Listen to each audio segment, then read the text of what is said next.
இன்னைக்கு சுண்டக்காய் காய் பண்ணலாம். ஆக்சுவலாக ஃப்ரெண்டு வீட்டுக்கு வந்தோம், அங்கே சுண்டக்காய் கிடைச்சதுனால சரி இன்னைக்கு காய் பண்ணலாம் அப்படின்ட்டு. அது வந்து உங்களுக்கு ஸ்டொமக் அல்சரு, மவுத் அல்சரு, ஆக்சுவலாக கேன்சருக்கு கூட ப்ரிவெண்ட் பண்ணுதுன்னு சொல்கிறாங்க. ஸோ நம்ம அங்கே பெங்களூரில் அதெல்லாம் கிடைக்காதுங்கிறதுனால இங்கே கிடைக்கும் போது நார்மலாக புளிக்குழம்பு பண்ணுவோம். பட் சரி நிறையா இருக்கனால காய் பண்ணி சாப்பிட்லான்ட்டு. அதுக்கு ஆக்சுவலாக அதை நல்லா வாஷ் பண்ணி கடுகு உளுத்தம்பருப்பு போட்டுட்டு குழந்தைங்களாம் இருக்கனால அப்படியே வரமிளகா கிள்ளவே இல்லை, அப்படியே போடுறேன்.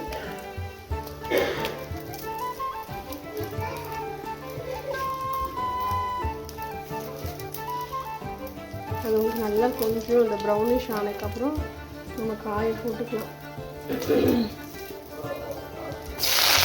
கருவேப்பிலை போட்டு ரொம்ப சிம்பிள், அவ்வளோதான். இது கூட நம்ம காயை மட்டும் போட்டுட்டு காய் பண்ணி இந்த மாதிரி நம்ம க்ளீன் பண்ணிவிட்டு தட்டி எடுத்து வச்சுருக்கோம். ஏன்னா அப்படியே போட்டோம்னா இதாக இறங்காது, அதில் அந்த நம்மளோட அந்த காரம் உப்பு எதுவுமே இறங்காது. ஸோ அதனால் நம்ம ஃபுல்லாக அதை க்ளீன் பண்ணிவிட்டு கழுவிட்டு அந்த காம்பெல்லாம் எடுத்துகிட்டு இப்படி ஒன்று ரெண்டாக தட்டி எடுத்து வச்சுக்கிறது. ஆக்சுவலாக இது நெய்யிலையும் நம்ம வதக்கி சாப்பிட்லாம். நெய் சாப்பிட்றவங்க ஒன்றும் பிரச்சனை, நெய்யிலையும் சாப்பிட்லான்னா நெய்யில் சாப்பிட்லாம். இது டயபெட்டிஸ்க்கும் நல்லது அப்படின்னு சொல்கிறாங்க. ப்ளஸ் வந்து கேன்சர் ப்ரிவென்ட் பண்ணணும்னு சொல்கிறாங்க. மெயினாக அந்த காலத்தில் நம்மளுக்கு இந்த மவுத் அல்சரு, ஸ்டொமக் அல்சருக்கெல்லாம் இது தான் கொடுப்பாங்க. இந்த மாதிரி நம்ம பண்ணி அடிக்கடி சாப்பிட்டோம்னா குழந்தைங்களுக்கும் நல்லது.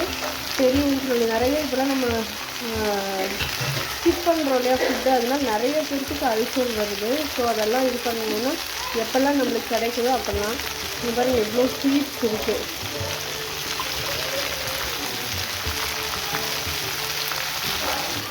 பார்த்திங்கன்னா கொஞ்சமாக மஞ்சத்தூள் போட்டுட்டு உப்பு போட்டுக்கணும்.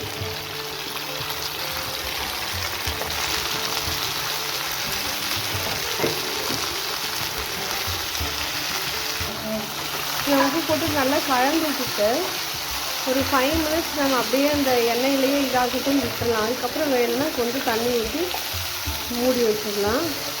இப்போ எங்கள் வீட்டில் ரொம்ப பிடிக்கும் இது அப்படின்னா இதில் ஆக்சுவலாக நம்ம லாஸ்ட்டில் கொஞ்சம் தேங்காய் துருவி போட்டோம்னா கொஞ்சம் நல்லாயிருக்கும். இந்த கசப்பு பெருசாக தெரியாது. நிறையா எங்கள் வீட்டில் அவர் சப்பாத்திக்கு எல்லாமே இது போட்டு சாப்பிடுவாங்க. ஸோ அந்த மாதிரி நம்ம சாப்பிட்றத பொறுத்து தான் தயிர் சாதத்துக்கு நல்லாயிருக்கும், சாம்பார் சாதத்துக்கு நல்லாயிருக்கும். மெயினாக இந்த காய் எப்படியாவது ஏதோ ஒரு வகையில் நம்மளுக்கு உள்ளே போகிறது நல்லது. நிறையா கிடச்சிச்சின்னா நீங்கள் மோரில் ஊற வச்சு இதே மாதிரி தட்டி மோரில் ஊற வச்சு லைட்டாக உப்பும் போட்டு கலந்து, ரொம்ப உப்பு போடக்கூடாது. நிறைய பேர் அதான் தப்பு. கடையிலலாம் வாங்கினோன்னா நிறைய அந்த உப்பு போட்டு அதில் நம்ம எண்ணெயில் போட்டு எடுத்தோன்னா வாயிலே வைக்க முடியறதில்ல, அந்தளவுக்கு ஆகிடுது. ஸோ நிறையா கிடைக்கும்போது இந்த மோர் மிளகா மாதிரி மோரில் கொஞ்சமாக உப்பு போட்டு தினமும் ஒரு 4-5 நாள், இப்போ அடிக்கிற வெயிலுக்கு ஒரு 3 நாள் இருந்தாலே போகணும்னு நினைக்கிறேன். அந்த மாதிரி எடுத்து வச்சு ஸ்டோர் பண்ணி வச்சுட்டோன்னா நம்மளுக்கு வருஷ கணக்கில் அது ஒன்றும் ஆகாது, கெட்டு போகாது. எப்போ வேணால் எடுத்து நம்ம எண்ணெயிலையோ நெய்லையோ வதக்கி சாப்பிட்லாம், மோர் சாதத்துக்கு சாப்பிட்லாம். வெறும் சாதத்தில் ஆக்சுவலாக நம்ம எப்போவுமே சாப்பிடும்போது ஃபஸ்ட்டு ஒரு 2 கைப்பிடி சாதம் இந்த மாதிரி நெய்யில் வேப்பம்பூ, இந்த சுண்டைக்காய் இதெல்லாம் கலந்து நெய் போட்டு சாப்பிட்டோன்னா இந்த அல்சர்ஸ் எல்லாம் நிறையா கண்ட்ரோல் ஆகும். எப்போவுமே நம்மளுக்கு வராமலும் இருக்கும். குழந்தைங்களுக்கு நிறையா கொடுத்தீங்கன்னா பூச்சி வராது. சரி, நான் இதை ரெடியானதுக்கப்புறம் காமிக்கிறேன். நம்ம தேங்காய் போட்டு இறக்கி சாப்பிட்டுக்கலாம். இது மாதிரி தேங்காய் போட்டு நம்ம கலந்தாச்சு, இனி சாப்பிடணும், அவ்வளோதான்.